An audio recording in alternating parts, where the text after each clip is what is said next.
Basta falar em patrimônio histórico para o nosso cérebro reproduzir automaticamente imagens e lembranças da cidade, não é mesmo? Mas, infelizmente, nem todas essas imagens são boas, pois muitos bens considerados símbolos culturais acabam se perdendo com a ação do tempo e até mesmo depredações. Pensando nisso, Novo Hamburgo aprovou no último dia 3 uma lei de proteção ao patrimônio histórico e cultural da cidade. O PL número 27 de 2016, que trata da proteção ao patrimônio histórico e cultural em âmbito municipal, foi aprovado na Câmara de Vereadores em votações do segundo turno. 2 dias antes da aprovação, a proposta havia sido apresentada e rejeitada, mas sofreu algumas alterações no texto original e foi aprovada. Eu conversei com alguns servidores e cidadãos do município para entender a importância da lei e como ela vai funcionar.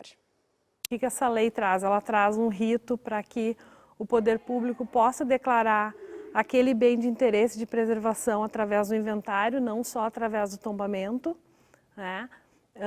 E também essa nova lei ela traz a criação do Conselho Municipal de Patrimônio Cultural. Então houve a criação do Conselho e também do Fundo Municipal, né?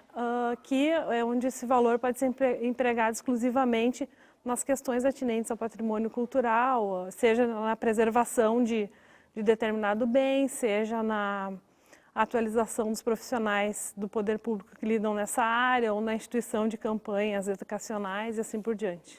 Antes dessa lei, nós já tínhamos uma lei de tombamento, mas ela só tombava o imóvel e não dava nenhuma vantagem ou algum outro olhar sobre o tombamento. Porque tem projetos novos que entram que vão direto para aprovação de projeto, mas quando é alguma coisa de restauro ou manutenção de algum imóvel, então eles passam vem para a minha caixinha, digamos assim, de trabalho e eu levo isso para a Comissão de Patrimônio Histórico.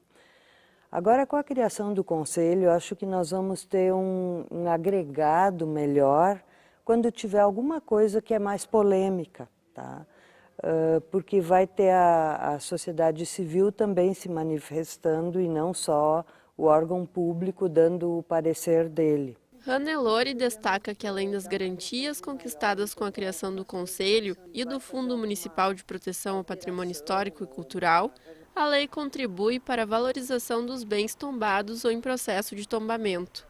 E, para facilitar, existe ainda uma classificação do patrimônio. P1, no caso, elas são de maior interesse de preservação, que pode ter inclusive interesse de preservação interna, tá? P2 ela já é um pouco menos de preservação e a P3 seria para formar conjunto, ela é volumétrica, tá? A gente quer manter o volume daquela casa para não se perder o conjunto de interesse ali. Segundo Gabriela e Hannelore, os benefícios propostos pelo PL 27 são indiscutíveis, mas se engana quem pensa que a lei nasceu do acaso. Esses dois cidadãos no vídeo são prova disso. Ambos são membros do movimento coletivo Consciência Coletiva e contam que a luta para que o projeto de lei se tornasse realidade durou cerca de 4 anos. Todos eles de protestos, manifestações e conscientização popular. Por mais que a gente faça um texto, que a gente tenha uma página no Facebook, que a gente tenha um blog, que a gente tenha que fazer uma denúncia, que a gente vá nas reuniões, a gente acredita que é mesmo, né, se envolvendo realmente com as coisas, né? Então, dentro dessa questão bem específica da legislação, a gente participou, né, da criação do texto, levando sugestões com a Secretaria da Cultura, com a Comissão do Patrimônio, em reuniões com o Ministério Público e também buscando exemplos, né? Alexandre e Jorge também destacam que a aprovação da lei não representa o fim da luta, e sim o começo de uma nova realidade no município. É sempre importante ter bem claro que a lei ela é o começo de um processo. A gente tem, infelizmente, no Brasil uma tradição de conquistar uma lei, um avanço legal e acabar abandonando a pauta, né? E a lei acaba não pegando, como se brinca.